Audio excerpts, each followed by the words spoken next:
Welcome back to my channel. இன்றைக்கி சூப்பரான ஒரு குழம்பு தான் பார்க்க போகிறோம். அதுக்கு முன்னாடி ஒரு டீயை குடிச்சிடலாம். முட்டை இருந்ததுங்கனால அதை வேக வச்சுருக்கேன். இந்த ஆயில் ஏன் ஊற்றுறேன்னா முட்டை ரொம்ப வெடிப்பு விடாமல் இருக்கும், அதுக்காக தான். அவரைப்பருப்பு நல்லா வறுத்துருங்க. வறுத்துட்டு ஒரு கடாயில் கொஞ்சமாக எண்ணெய் ஊற்றிக்கோங்க. இதில் கொஞ்சம் வெந்தயம், கொஞ்சம் சீரகம் போட்டு அது நல்லா பொரிஞ்சதுக்கப்புறம் நம்ம ஆனியன் சேர்த்துக்கலாம். நான் ஒரு பெரிய ஆனியனாக ஒன்று கட் பண்ணி வச்சுருக்கேன், அதையும் இதில் சேர்த்துக்கலாங்க. அதுக்கப்புறம் நம்ம கொஞ்சமாக ஒரு கொத்து கருவேப்பிலை சேர்த்துக்கிறோம். சேர்த்து இது நல்லா வதக்கி விடுங்க. அதுக்கப்புறம் நம்ம தக்காளி 2 கட் பண்ணி வச்சுருக்கேன், சின்ன தக்காளியாக 2, அதையும் சேர்த்து இதில் நல்லா வதக்கி விடுங்க. இது தக்காளி நல்லா வதங்கணுங்க, அது வரைக்குமே நல்லா வதக்கி விடுங்க. ரொம்ப அடுப்பை ஃபுல்லாக வைக்காமல் கொஞ்சம் கம்மி பண்ணி வச்சுக்கோங்க. இதுக்கு தேவையான உப்பு சேர்த்துக்கோங்க. நம்ம ஏற்கனவே வறுத்து வச்சுருந்த அவரைப்பருப்பு இருக்கு இல்லையா, அதையும் இதிலே சேர்த்துக்கோங்க. சேர்த்து நல்லா கலந்து விடுங்க.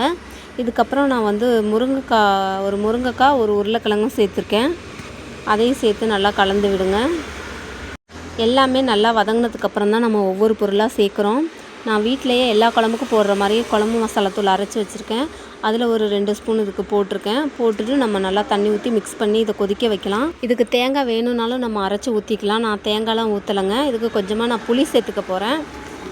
இது புளிக்குழம்பு அப்படிங்கிறதுனால நான் புளி சேர்த்துருக்கேன். உங்களுக்கு தேங்காய் வேணும்னாலும் நீங்கள் அரைச்சி ஊற்றிக்கலாம். எனக்கு அதிகமாக குழம்பு தேவைப்படாது, அதனால் நான் கம்மியாக தான் சேர்த்துருக்கேன்.